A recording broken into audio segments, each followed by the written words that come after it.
how is the linkage between the idea of the affordable housing and what's that definition, and or what's the linkage between the poverty line, which you define that that much money you need to have to call under the line, above the line, and this economic conditions in the state towards the trigger of being on the verge of homeless? Gosh, there's a lot of answers in that question, Dev. So firstly, with respect to affordable housing, I feel like there's kind of two perceptions of what affordable housing is, and we're not really clear on that in the community and in the media and even in the sector to some extent. So on one level, we talk about housing that's affordable to buy for people who are in the housing market. And we've got organizations like Key Start who are there to help people get their first foot in the door with housing. But there's another aspect to affordable housing, which is really what's affordable public housing or affordable rental housing for people. And that comes under certain definitions within the community housing sector. And then below affordable housing, we've got, of course, social housing, which has got very low income caps, sitting around $26,000 to $28,000 a year for an individual to access social housing. What do you think is the linkage between the economic conditions in the state of Western Australia to lead or trigger homelessness, or create conditions that more people are on the verge of being homeless?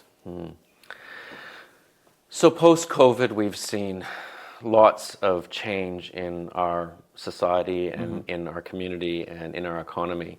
And of course, one of the biggest changes is that we now face this housing crisis. And so what's come out of that is, well, firstly, the housing crisis is a consequence of probably 3 to 4 decades of inactivity by government, central government, in terms of investing in social and affordable housing for people on lower incomes.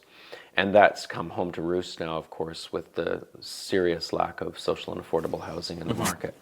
At the same time, we've seen immigration levels rise. We've seen the lack of a skilled workforce in the construction industry, which means that we've had, not been able to keep up with the new housing that's required, and the cost of living in general going up.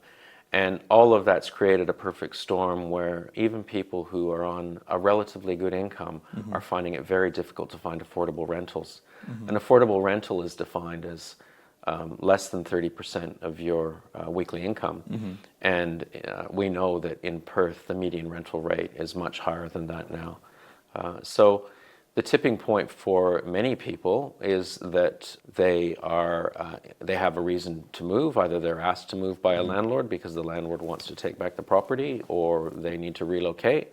And even if they're on a good income, they suddenly can't find a place to rent or certainly to buy in the current market. There's another demographic which has come up a couple of times in what I've been reading, is elderly women with low super balance, or could you talk a bit more of that cohort and that demographic, the challenges they face, how they're different than a typical homelessness participant? So I would say we're not even talking about elderly women here. We're probably talking about women over 50, over 55, people of my generation who have spent much of their life at home caring for the family, and therefore not working, not earning their own income, and not accumulating superannuation. And then if there's a family breakdown, or if husband passes away, or there's domestic violence involved, often what we find are these older women are suddenly finding themselves that they are have very few resources at hand. And again, because of the cost of living and the housing and rental crisis, few choices as to where to live. So certainly in the services that we offer for people experiencing homelessness, we're seeing older women who are living in their cars. We're seeing older women who are living on the streets or in tents. And the gender inequity there is quite visible in terms of that disparity between men of that age group and women of that age group and the resources they have at hand, if there is a trigger in their life that means that they are now at risk of homelessness.